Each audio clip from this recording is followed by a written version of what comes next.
All right, welcome back. We got another great meeting for you tonight, ladies and gentlemen. So these are some examples here of what stimulated this process and why I about lost my mind and I can't handle anymore. Notice what that looks like. You see some detail there and how empty these are? There's some correlations here that when I say the quality of the workout is dictated by the quality of your notes, I know at first it slows people down to get adjusted to it, but ultimately you need to evolve and get good notes. No one's so damn good at training that they can shoot from the hip and just, oh, I'm amazing, and I'm just going to go from without a plan and without notes or any kind of action plan with it. Bullshit, bullshit, bullshit. Now, you can get away with that from time to time, but big picture, you're going to run into a wall. Here's an example of some workout cards from, you guys all I'm sure have heard now from Vivek and Jen Barton, who both injured their backs recently, and they both had the opportunity to work with two of our very unique trainers. And there's a correlation here in injuries and dog shit notes and the fact that this was not taken through a rational progression of the philosophy.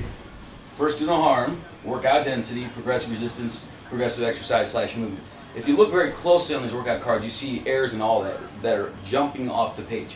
For example, this is a phase 3 workout for Vivek and Priyal, who have not been here that long and do not need to be in phase 3. They jumped completely over phase 2, did not earn their way to this point.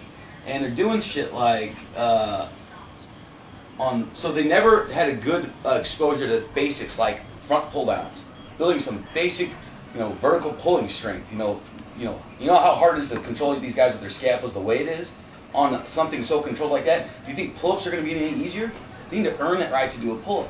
So they're in here doing pull-ups. And it's a buddy session, so you got to worry about going back and forth and worrying about the quality there. But you're worried about quality when you should be worried about density. Quality should be a given at this point. Now, he's got him doing pull-ups in here with, where the hell is it? I didn't say there. 30-second eccentric pull-ups. Now, this comes from, he was a Poliquin fan, and Poliquin promotes the 30-second pull-up eccentric. I guess I can give that example. But so they get no volume in their workouts here. They're getting nothing done in these workouts, and he's got them doing fancy shit like that when they should be doing basic strength training. Go through the pull downs, do the way it's listed on the card. When they really have earned a right to do some pull-ups, and they're just at a sticking point, they're about ready to break through, maybe try a longer eccentric negative pull-up. Have any of you ever tried a 30-second eccentric pull-up? It's insanely hard. 1 rep. You guys have seen Priyal before? Priyal, she's like 110-pound Indian. Why the fuck would you ever do that? Doesn't make any sense. So that's why the errors in thinking, the errors in planning are why those people are having a dog shit experience right now. So let's start at the top. Anyway, tangents. So they're in the wrong phase. He's making poor choices. But ultimately my point here is the holes in the workout cards. Now, you guys all prep your workouts like you should the night before, right? So it should look something like this. When something was prepped and completed. That looks like it's my handwriting there. I must have prepped it for him. This is Robbie's handwriting. Now, we know right away when we're auditing your folders that someone didn't prep this workout and they're shooting from the hip. Were they late? Did they not plan ahead? What's the excuse? I don't know. So obviously right now, no one had a plan here, and you got a buddy session. You guys who have done that continuously know how big of a pain in the ass buddy sessions are, and it's hard. So the goal is to not lose. They're paying 1.5 times the rate. So when you're thinking about a family budget, they're paying a shitload of money for personal training. So it's not that they're saving money. They're paying an assload. They're saving money because they have 2 people, so it's time and a half and not double the money, but you're looking at a shitload of money per hour, so that comes out of the whole family budget. So you need to do an outstanding job when you're training a buddy session, and you should be as tired as them, sweating, hoarse in your voice by the time the workout's over. So if you don't have a plan, guess what's going to happen? You're going to fucking injure people's backs. These guys are referrals from John Sandberg, clients of mine for over 6 years. These guys have put 20s of thousands of dollars into this place, and this is what happens to their referral. And you can see why I'm so pissed off about this. So now he's injured and he's going back and forth. 4 weeks later now, he's just kind of getting back into the swing of things. He just put $6 grand down for training and could have quit and asked for a refund like that. That's why this is so important, and we're having meetings on prepping fucking workout cards, and I go to such painful detail of putting in Excel sheets with the arrows, with the formulas and all those things and making these ridiculous ass sheets so this stuff doesn't happen. Now, the old workout card didn't have this detail and gave you a lot more room to make decisions. Apparently that was a mistake. Now, the new workout cards, as you can see, there's formula is worked in to make those decisions, but they're not gold standards. They're good suggestions that help you see, okay, if I'm suggesting a weight that's 20 pounds different than what the formula says, obviously something's not right here. I should reconsider my plan here. So if you guys remember, if you ever saw Todd's workouts, it'd go like someone maybe doing a 185 deadlift set for a top set, like let's say 10, and he'd go from barbell to 185. I don't even do that. I constantly deadlift over 500 pounds with reps, and I always start with the bar, 135, 225, 315, 405. If I'm not feeling great, I go 455, then 505, 500. I never go right to 405, then 500 pounds. Doesn't make any damn sense. Anyway, so you see what I'm saying here. There's no plan here. There's real little any detail. So based on what I'm seeing with these notes, straight line, straight line, straight line, straight line, straight line, straight line, straight line. Really, I doubt it. I really don't. I mean, someone needs to get more of an anal view at what is not perfect. It doesn't have to be what is textbook. If I look at 100 people, what's perfect form? It is perfect form for Bavik. So he broke down. He got tired. Well, if these were all so perfect, why in the hell did he not get any more work done? And I have no idea. Let's see. Is there RP listed? That was an 8.5. So what is this a problem of? Going back to this. What's the problem? Workout density. They're in phase 3 doing the complicated exercises and can't get through a freaking workout, and their RPE is an 8.5. You see the radical error there. So these people need to be in phase 1 to get the work density back up, and then perhaps phase 2 so they can do. Part of the point of phase 2 is there's less free weight exercises for them to have to deal with and struggle with, get exhausted from, less risk for injury. There's more machines worked in there for the respective muscle groups so they can get more work density in and then get more volume in for all the respective muscle groups. There's a reason for it. No need to jump ahead because you want to do the big daddy exercise. That's just one day. Okay, moving on. Big hole. Same people, same problems. Stretch and SMR, self-myofascial release there. Now, for what? Because my training is so shitty and I don't know if the form was radically bad. Why are they so damn sore? They did 2 exercises and a half. 2.5 exercises, something like that. Why on earth? That's what I'm talking about when you guys hear me on these corrective exercise rants. That sounds like it's one of those errors there. I don't know. If the notes told me, okay, they went for a 5-mile run the day before and they're having radical tightness, IT band, blah, blah, blah, whatever, I would understand that. But this should have happened, earlier. It should have happened before the damn workout if they're that tight. That's why you have a subjective question. You ask, how are you feeling today? Oh, I ran 5 miles yesterday. I'm sore, I'm stiff, I'm tight. Well, should we roll out a little bit longer? Did you do enough of the JPLC? Should we do some more reps of the Suave squat? Blah, blah, blah, blah, blah. Not after the fact. So I have no clue what happened here. There should be some notes on the side to explain why the hell this happened. And RP of an 8. There must be some hard rolling there. I don't understand. I really don't get it. There's just a PR set here, and that PR set was so exhausting. I mean, again, that's poor workout density amongst many other things. It's an error in progressive exercise movement. Something tells me they weren't ready for it. Progressive resistance, who knows? If you look closely at the numbers, I'm sure there's errors there. Same thing, same people.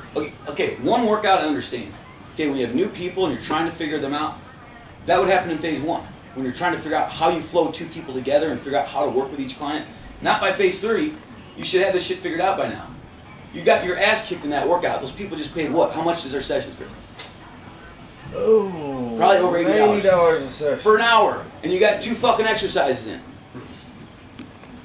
I know I'm yelling at the wrong people here, but you understand where this comes from. This is why this can't happen. That's why we got to take these things seriously. Oh, here's some information finally. HIIT. I think, exploring further, this HIIT actually happened before the workout. Now, any of you guys who know a shred about exercise physiology, why on earth would you do a HIIT session before you do some weight training? Why in the hell would you do that? It makes no sense. You just exhausted yourself before you did your bag rocks exercise. Maybe this, then this. Maybe that's what happened. I don't know. The notes don't tell me anything. And we have no RPs. Why? I don't understand. Same thing. 15 minutes HIIT first. And this is a hybrid phase. Why did they end up in a hybrid phase? Did they earn that? Did they earn their progressive exercise / movement? Hell no. Dialing in, this is the same people, another big hole there. Okay, this, if you look, I did this workout. This was after Bavik's injury. I came in and prepped everything out because I had no idea. I never worked with either one of them. And Vivek had an injury, and I knew it was make or break. We're going to lose this client if I don't blow him away. Plus, I have to deal with 2 people. Well, it turned out Vivek didn't show up, but I still planned for it. So this is just going to move to the next workout next time, and I save myself the frustration the next time. All this note in detail, from optional sets if I'm running out of time because I got to work, look at this form and slow down. I'm making those time adjustments first before I go in. So I know, okay, I'm going to focus on these few sets. These are optional if I'm short on time. I know I got a good spread of volume across all these 8, 9 exercises so I can give them a workout experience and they can feel. The programming is such that we're trying to get every basic lever pushed. So every joint is getting some kind of simulation there. So we're getting a little bit of work. Most of the focus is in the big top 4 here, but we're covering everything. And if you continue to miss and miss and miss and miss and miss these last little pieces here, the clients are going to start noticing that. And you'll notice the difference in their movement. It's going to be still stiff in certain areas, ankles and stuff like that, not doing any calf raising. Those things are important. Long story short, you see the detail. Now, yes, it's hard to read, but I don't care. If you got detail there, I should be able to read a story. I can come in here and write this and tell you, rewrite it, tell you exactly what it says. You know, there's swiggle lines, there's exclamation points, there's equal signs that stay the same. You name it, the detail's there. Last 5 minutes, it got cut off there. Paper was folded over. So I wrote question mark wasn't prepped. This is right when he left. Same thing, more detail. Big hole. This one is Jen, who also hurt her back, so same problem. I'm just showing a correlation.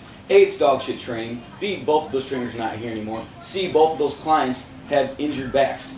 It's easy to fuck somebody up and walk away from it, not taking the responsibility. Now, are both of them still working out and working through the injuries? Yes. Yeah, so Jen's just now in a reintroduction phase. She kind of, she took time off, and you know what happens. Not that I'm disregarding medical advice, but she got probably not the best medical advice and went total rest, and now is doing wall-sitted glute squeezes to work a posterior tilt for her freaking back when the injury was from a deadlift.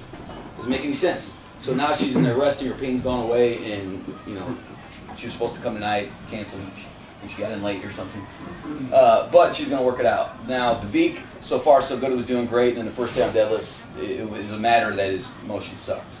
You know, everything else is pretty tight. We've got danced around it. We're going to change him up to a trap bar deadlift and shorten the range a bit to where he's completely locked.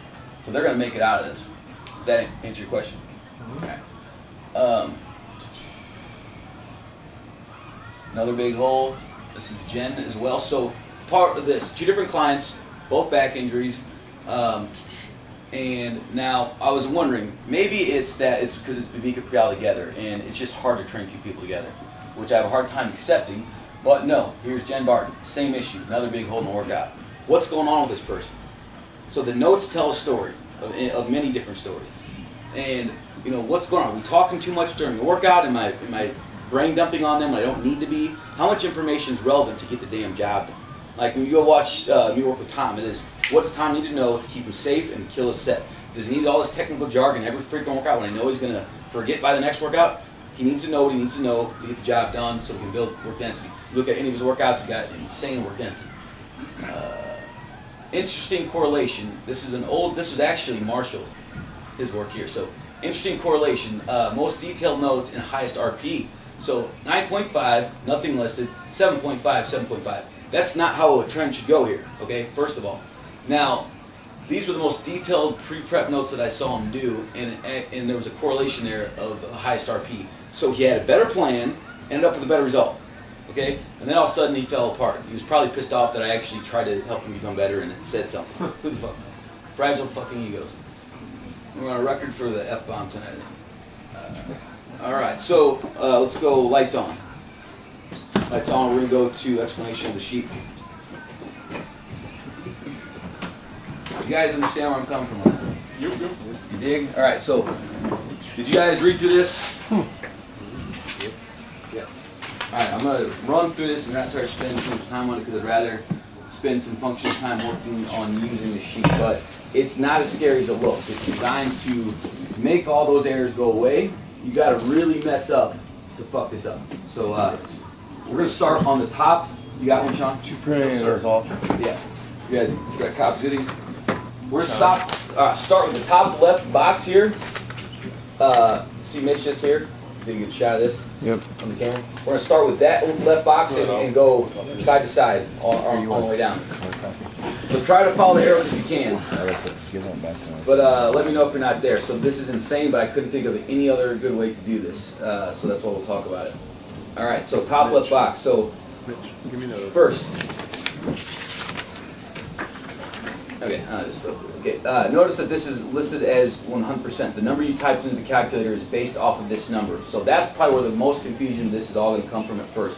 Now, what I mean there is when you look at the sets and reps in there, there's percentages there. Now, I'm not a believer in percentages by any means. It's just to give you a reference point of the relative load that should happen here and to work from. What's going to really make more sense and why percentages are not really worthwhile is because the RPE, the rep scheme, should drive the weight. So how clean is the set, how hard is the set, and what are the reps we're trying to do. So if it's 95% of your 1RM, you can actually do 3 reps of it, and you're blowing that away, let's say you should say it should be doubles and you're hitting triples, well, the percentage is wrong. Either you're not recovered, or you just got stronger, you got more neurologically efficient, blah, blah, blah, blah, blah. So percentage is just there to give you a guideline, especially at first in these base accumulation phases. The 5s and 3s, that's when I would really respect the percentages as close as possible and then alter it based on the person's response. So, and also consider that they're all based on tight dialed and perfectly formed reps. So if it's a 5 you're working off, it should be a dialed in tight set. If it's ugly, then you're going to skew the whole thing. If you're doing a 5, 7, 9, 11, you're basing it off of the ugly set of 5, they're going to get their ass kicked with the 7, 9, 11 failure. So just something to consider. So the 100% you see in that box, it's 100% times 12 and 15. Everybody find their eyes on that? Mm-hmm. Okay, so the set preliminary to that, go to the top, so it's times 10 to 15 with the bar plus the discs. So that's a given, so a lot of times that was skipped over and counted even as a work set, so this is more clear. It's just a warm-up set, it should always happen. What about the people who can only deadlift 45 pounds? Well, you make the right decision based on that. Use that as a work set, maybe drop that one down into that box where it says that's 100%. You know what I'm saying? So you got to come in and make the human, you'll never take humans out of this. So it's human and technology coming together to make the better workout. So that's how I work through that. But then the next box is 50 to 75% of what that 100% 1RM, or 12 to 15 RM is. That being said, go over to the left a little bit. It says 12 to 15 RM equals 75. That's where the calculator exists there. You would type in what their 12 to 15 rep maximum is based on what we've always done with phase 1 and using their RP scale to figure that out. So you figure out what their rep maximum is for 12 to 15 reps.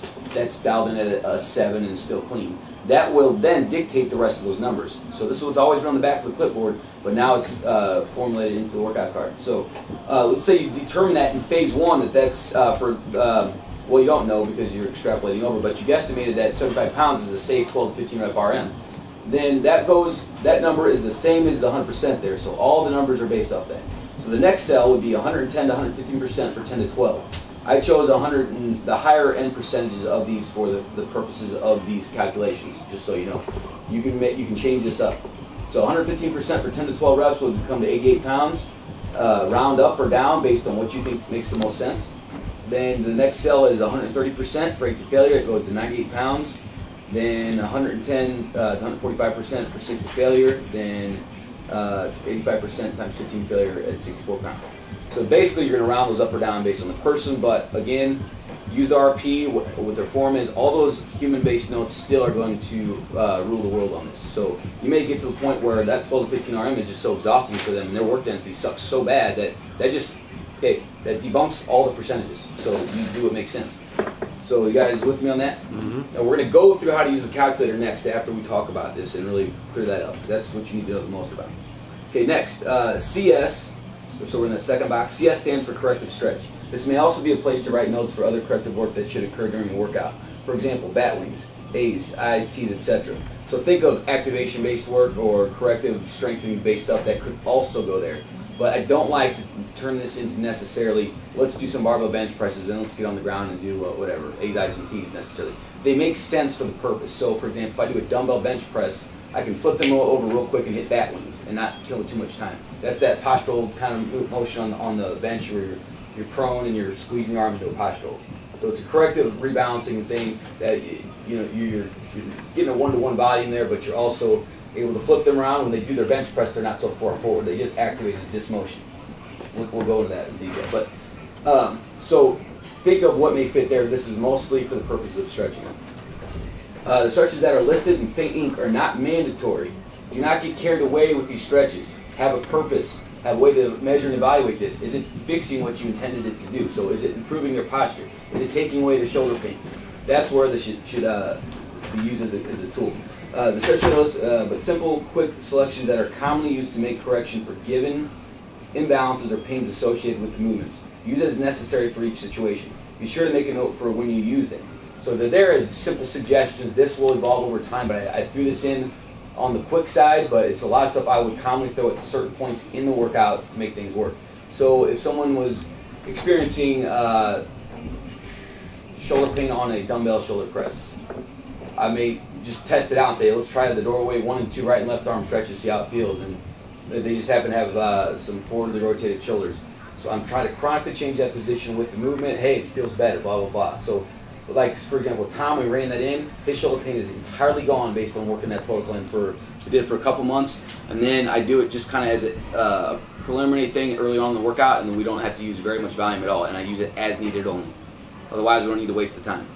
So it should be quick and easy between the sets while they're recovering aerobically. Cool. Stop me if you have any questions anytime. All right. So when you write that, so you see the ones faint. If you can do two things. You can either circle the one listed. So when you're prepping this up and you want to throw this in as a standard protocol for the workout, circle them or write them over in dark ink so you can see them because they're hard to see. So just rewrite the one you're going to do.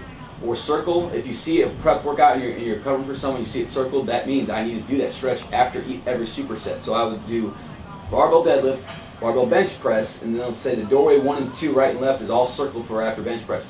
I do a series of all 4 stretches there. And then go back to the deadlift, back to the bench press, all 4 stretches. Deadlift, bench press, all 4 stretches. And then that's the protocol you would follow. So you don't necessarily want to do that, the stretches before the bench press. You run the chance of weakening them out, blah, blah, blah. You don't want to do that necessarily before. After the set, you hit the stretch, and then by the time that you hit the next set, you can eliminate that concern. That's the first big ones I would think of. Think of that as the big rocks kind of stretches earlier on in the workout, and you kind of get the effect needed on those stretches first. Through the rest of the workout, you may not need as many. And just use as needed. Oh, felt my right arm on my barbell curls and my dips because I got ugly on it. Up, right arm stretch real quick. Feels better, nice. Okay. And you also may decide if that's a 10-second stretch or a 30-second stretch. It really depends on the person and the chronic tightness they might have. But in general, I would say 30 seconds, but the more exposure to the first round, 30 seconds, continuous exposure, 10 seconds, seems to do the job. Okay, next box. Alphanumeric, you should all know this. Alphanumeric notation, example A1, A2, etc. This indicates the exercise order and if the exercise is prepared as a superset or series of exercises. If it is listed as simply A, the exercise is performed alone. After doing the set, rest for the given amount of time prescribed and perform your next sets. If it is listed as A1 and A2, you will go back and forth from the 2 exercise in a superset, with the given rest prescribed between the exercises. And you see where the rest recommendations are put there for work sets and warm-up sets and even the tempo. Next box, the calculator. Type in the respective RM, rep maximum, or the most amount of weight that can be performed with good form at that rep range, for the reps indicated to the left of the RM. This will then input the respective numbers for the sets and reps prescribed. These numbers are not perfect, but they are very close estimation. Alter as appropriate for the situation. That's where there's a lot of funny errors in the prepping assignment that you guys did. So this is worked out, and it's going to save us all a lot of time. Okay, the next one. This box explains the prescribed amount of reps after each warm-up and work sets. Times are listed in seconds. In general, rest period should be dictated first by the recovery of respiration rate. So if it says 30 seconds, but you're forcing them, you're killing them, running them to the wall, slow them down, build their work density first. Let them respond. However, in some cases, more or less time is allotted for various goals. Strength training versus fat loss training, exercise being used, etc. So, Marshall, for example, he's a great example. Was Nick Julian? He had him doing back squats with like 30-second rests. And Nick had all these crazy issues with his squats to start with. He had him doing heel elevated squats, skier squat, neutral stand, all kinds of silly shit. and he was having all these mechanical problems. But then, okay, let's rest 30 seconds for fat loss. Does that make sense? Hell no. We can use other methods for fat loss, and let's fix the movement, get more volume, let's say, or tonnage out of the squat. That'll burn more fat than trying to make it half-fast by fatiguing him artificially. So the details on the short rest is if it's a warm-up set and it's not fatiguing him, but we have to get them done to get the movement prepped and ready, that's where we can save time. The fat loss kind of stuff, you can consider that down the road, but really don't confuse cardio and weights. Unless it's 15 to failure. You're doing 5, 10, 15 to failure. It's like a hard-ass sprint. Alright, moving on. Next box. Sets in parentheses and or yellow highlights are optional sets. Although recommended, okay, I'm going to say it again. Although those sets are recommended, so in a perfect case, if you have good workout density, your clients are badass, as they should because they work with you, they do every single set on the sheet. The only thing that is questionable is the warm-up sets. Some are a waste of time, so you'll figure it out. So someone like me, let's say I suck on the incline press, I'm very uncomfortable with it, I use more warm-up sets working up to a high, heavy set of 3 or 5, for example. So I'm getting comfortable with the group. If I go one set is 90% and then ready to roll at 100%, I feel like shit. I will have a better workout with less pain if I do more warm-up sets working up to that. So that's where these will evolve a little bit. I'll get more refined with the warm-up sets that I may take out, but they're all in parentheses or listed in yellow, and the ones you may just need to skip over. So when in doubt, those that I marked like there, you could probably skip over. If there's any concern, if you see, okay, that was a waste of time, that set didn't seem to do anything, test it without it and see what happens. But most of those are not necessarily needed, but they're still there for someone who may definitely need them. So Shanna, for example, she definitely was one of those people that could squat a shitload and do well, but she needed all those warm-up sets to get her prepared. Too big of jumps made her fall apart too quick. Okay, so then, although recommended in some cases, this is to designate in some cases which set are of highest priority. So looking through this, if you had someone who had poor work density and was not getting through the workouts like the examples we looked at, if I had looked at this sheet and saw the ones that were not in parentheses are yellow, I see these white boxes. Those are the sets that have to get done. So you have priority of the sets that should, so I have a well-balanced, although this person's at 80% efficiency of work density. If I spread it out like so in these white boxes, okay, that's the least bare minimum work density and spreading throughout the workout. At least use that as a guide. There are exceptions. When looking at work set, and sets that may not be needed when looking at warm-up sets. Okay, all right, so okay, next box. Always, always, always write in the date of the workout. Hopefully you guys have all experienced the pain, why that's important. Perhaps, which workout are we on today? We just repeated the workout we did last time. Your client thinks you're an idiot and doesn't want to work with you anymore, I promise you. Okay, so if you simply do something so stupid to not know what the order is. So write the day on the workout. When multiple exercises are listed, the ones listed first are the ones most recommended. I'll just read the box. And typically listed in descending order of options that are most or least recommended. Each person in case will have the best fit for exercise selection, so choose what is best based on the selections. Also, when selecting an exercise, keep it for the remainder of the phase that you are in to get the best training effect. Then rotate or progress the exercise in the next phase or appropriate if desired. We've had guys who would literally look at this and see those options and go from every workout, hammer curls, concentration curls, preacher curls, hammer curls. It was all over the place. Now, basic exercise physiology, you need repeated exposures to something to adapt to it and to have a response. Okay, that's why CrossFitters are idiots. I'm sorry, but they're great people. They have great work density for the most part, but they never get good at any one thing because they never repeat anything systematically. Okay, so that's why that's important. So if I'm going to make the selection, incline machine chest press, I'm going to keep it for the entire phase, unless I have some kind of mechanical problem or pain with it. Okay, so it has to be said. I've seen it happen before. If you're in a hybrid phase, let's say, you're just going to go random for a little while, I could see that making sense. But in your small rock exercises, not on your big ones. Okay, so more detail than this. So looking at these options, so you'll see where it says, look at C1. Look at the C1 box. It says leg curls, incline machine, / push-ups. And you see that it goes in order. Leg curls are most recommended, then incline machine press, then push-ups. But it really depends on the situation. If you really look at this closely, you can see there's this is where I spent hours and hours looking at this card to make sure I had all the scenarios, and that's why it's now multi-gender, worked out. So back up to B2. Let's say it's a female, and it says it's highlighted in pink. So to make it more female-friendly, do you think a lot of females want big upper chest musculature development? Probably not. You can make it happen, but probably not. They probably want to work on the lower body. You've heard it. I'm not saying Jessica's one, but you guys have all heard it. I want to work on my lower body, blah, blah, blah. So we will make the programming switch to leg curls, but then we can still do incline machine press on the next cell there. But it's the second option. I just did leg curls, so I'm obviously not going to do that again. But if you think about the more intensified rep schemes, let's say we're doing 5, 7, 9, 11. It puts priority on the leg curls hitting those hard, heavy, repeated sets, and the incline machine chest press would do the default rep scheme with 12 to 15, 10 to 12, 8 failure. So you're getting some stimulation there, but you're not destroying it like you would do with the 5, 7, 9, 11. So it changes priority. That's one simple tweak there. You could also make it push-ups. And let's say the female doesn't, she would rather, oh, cool, I can do a push-up.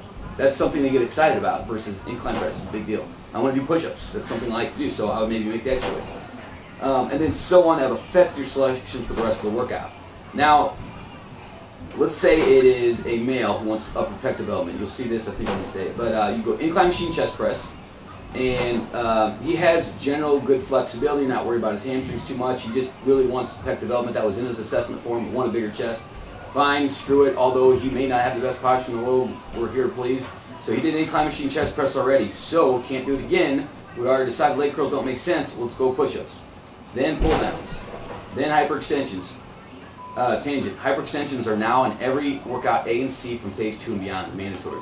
Unless you have some kind of contraindication with it. They're there every A and C as part of the workout. No longer as part of the optional core because they're not having it. It's every workout for a reason. We'll go back to it later. Dumbbell chest fly is D2. So you have barbell bench, incline machine press, push-ups, and chest. We got 4 exercises for the chest. That chest is fried. I hope so, at least. So that guy got his workout. Likewise, you saw how we made it mild on the upper torso and more stimulatory for the lower body for the female. So we had leg curls first, push-ups, pull-downs, hyperextensions for lower body in there. The dumbbell chest fly could also become leg curls in there for that guy if you wanted to. She could go chest flies to get a little bit of more chest work for, I think, her third, so still a lot of chest work. Then seated calf raise, or again at inner to outer thigh, or expand walk for the inner thigh there on the left. So there's options. A lot can happen here, and make it make sense for the person. There's all kinds of options through the phases, but I really tried to satisfy every person I could think of going through those last. It's really the last 4-ish exercises where you see those options take place. Yes. Since the hyperextensions are going to be, like you said, yeah. What is the possibility of getting another? It's weird. Yeah, I already. Okay. I'm going to try to get 1 or 2 more down here and 1 upstairs. But I'm hoping there's no more back injuries in this place ever. Ever. So hyper saved my back. They taught me not only what it means to have a strong, tight position, but it strengthened them up. And so if that's not going to fix it, the detail doesn't fix it, good coaching doesn't fix it, I don't know what the fuck will. I don't know. Does that make sense? In the hypers, think of them as erector exercise. Yes, they're for the hamstrings, yes, for the glutes and all those nice things, but it's just a good, they don't have to be loaded up necessarily. 3 sets of 10 to 15 reps is a great staple just to hit every workout, especially on the deadlift day. Let's say you got a little rocky, think of it as flossing and resetting the vertebrae a little bit. So it's nice to relock things back in place, get some blood flow in there, helps recovery. There are cases where you can work it out. So, for example, if they're who was I talking to today about doing core afterwards at the bend? So the question was, is it okay so I can get more work done during the workout and do this 5, 10, 15 phase to get them to do the core on their own so we can get more of the workout done with weights? If they're the client that is like the Troy Scapes and the types that are here on time, that they'll stay late, absolutely, because you can trust them to do it. The rest of them they're not doing, so with John Seymour, I've been beating myself years back and forth on, I need him to do this, X, Y, Z, but I can only get 6 exercises in. Then I need him to stretch, he wants to do core, I'm conflicted. I've got different phases of everything. You look through the years, I've tried every approach.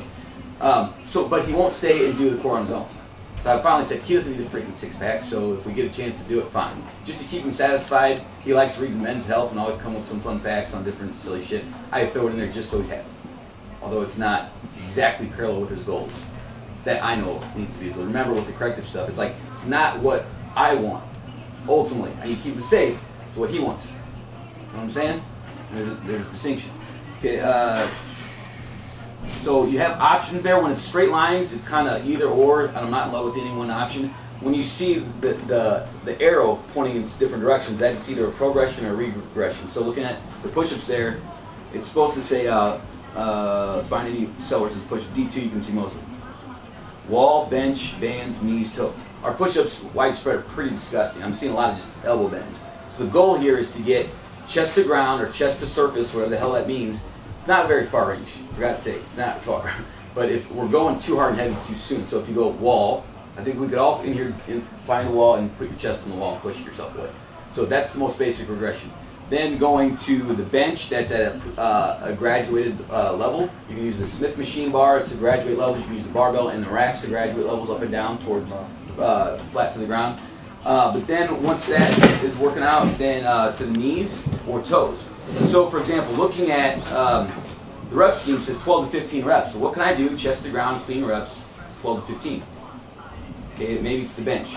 I start there and I work on that. So it's gonna be loose. Like pull-ups are a little loose with how we resist things with the bands. It's not perfect numbers graded like everything else, but try to stick within that range. So if they finally get to where they can do 10 shaky strict push-ups off the ground, that does not mean you start with those push-ups off the ground. Maybe say stop at 10, but what I would say is do, say your warm-up set at 12 to 15 so you can crush out those crisp reps on the first set from the knees. So why would you start with that really heavy, hard first set with a ugly, grinding first set, and the second set's going to suck, the third set's going to suck? Start with a nice, tight one that you can explode through the range of motion. So they're not, then the mental thing comes in and slows them down. Oh shit, it's hard, so I'm not going to try as hard. No, they crush it from the knees. They have some speed going. They're warmed up, so when they go to the toes, they're going to fight harder. That makes sense? So use the appropriate regression and progression there to make those push-ups come together. They'll say that from the toes. Well, this is where I need to do a better job. Like for John and Don, I'll just say to failure all the time because it's easy.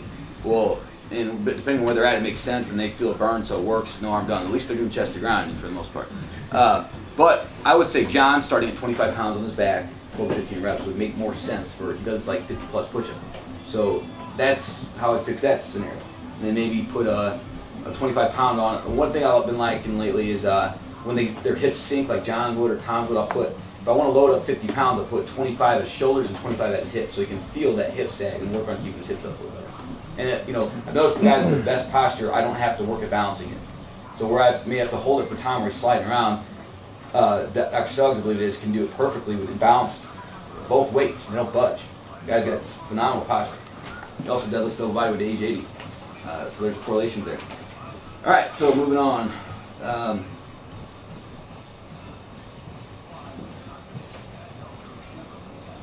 Let's go to the top right box, top right. So tempo. This is the speed at which each rep is performed. The first priority is to control the weight. So don't get too OCD and anal about tempo. Like my two favorite guys have been slamming the shit out of, like they would do funny stuff when you look at their auditing, like tempo of 3-0-2-0, tempo of 4-0-2-0.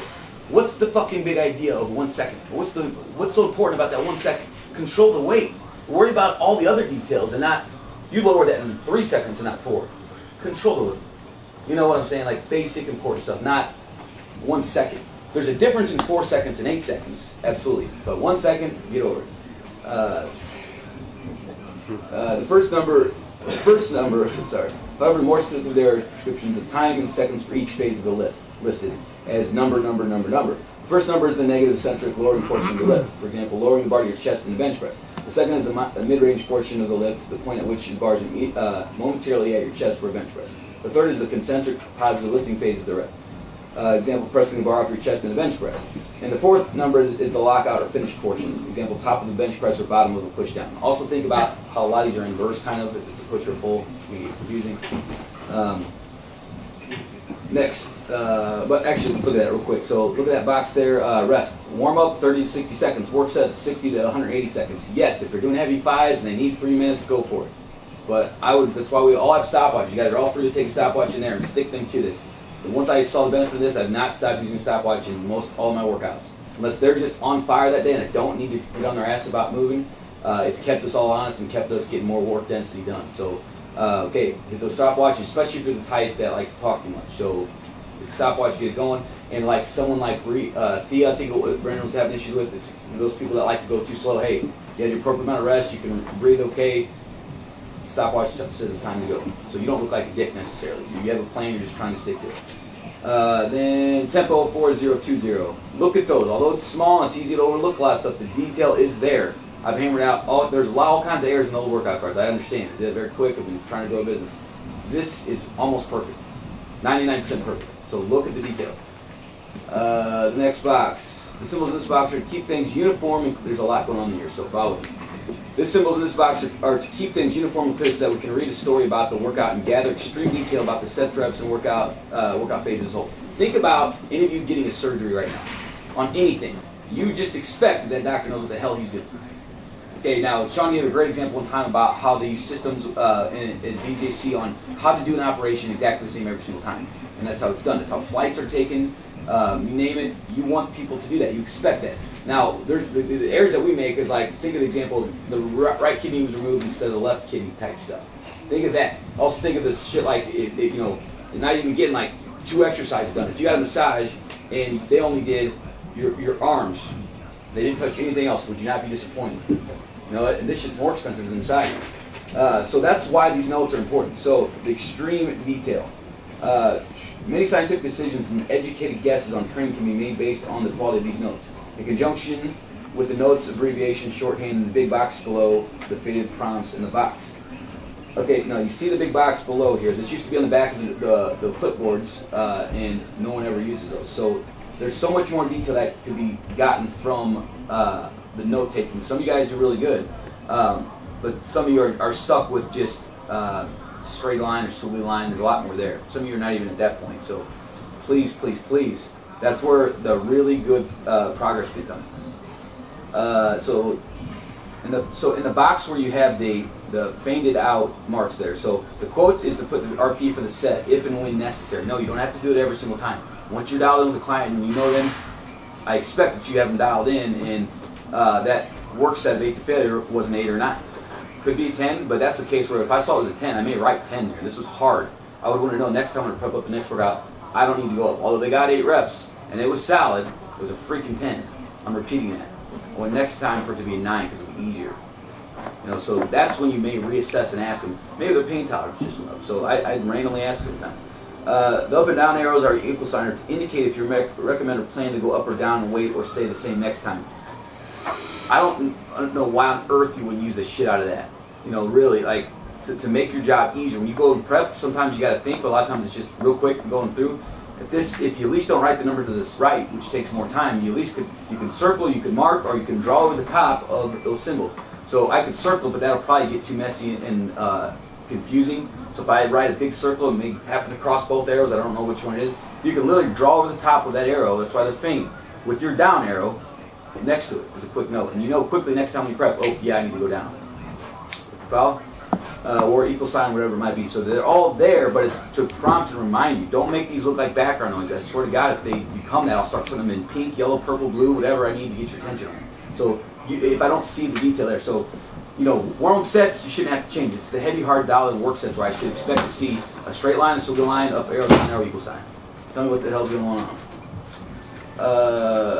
Other common important notations are the straight line and the other common important notations are the straight line under the reps, solid clean form with a squiggly line. Is this squiggly or squiggly? Squiggly. Squiggly with a Q, right? Under the reps. So where it's not given a prompt, I ran out of space, believe it or not, that's where you would actually, it makes more sense to write it, is to put it directly under the rep count. So if you did 10 reps, you put it under the number, not to the side or the top, anywhere else, it is directly under the number. So it's a straight line or it's a squiggly line. That's the only thing you really have to remember other than minor details on the bottom down there. PR sets and stuff like that. That goes a long way. I'm telling you, that's changed everything with my clients on just writing straight lines and squiggly lines. The black slash is to help the prepping and note-taking process become more clear. To the left of the slash, the way to use is written. So people write X's, people write slashes, people don't write anything at all. And it's like, if you guys ever audited someone else's workout cards, you'd like, what the fuck happened in this workout? I have no idea. And so what do? You just kind of glance over it. Oh, well, you don't know what else to do with it unless you go and sit and have the conversation. What happened? What happened? What happened? What happened? You know, you need the detail and uniformity here so we can all jive and get rid of these kind of issues. So from now on, it's already done for you. Literally, you don't even have to write an X, a slash, or nothing. I've always wrote slashes because it saves space. Write the weight that you use. Write the reps to the side of it. How many did you do? Squiggly line, straight line, RP of 7. I'm going to keep the same way next time by putting your equal sign. To the right of the reps, perform your notes and quality of the sets are written, etc. Examples that are this are given below in the big box on the left-hand side. If you see a weight list on the left side, and there's an exponent given with it, typically that is a rep goal that may be different from the prescribed reps in the boxes on the left. So there will be times when you need to over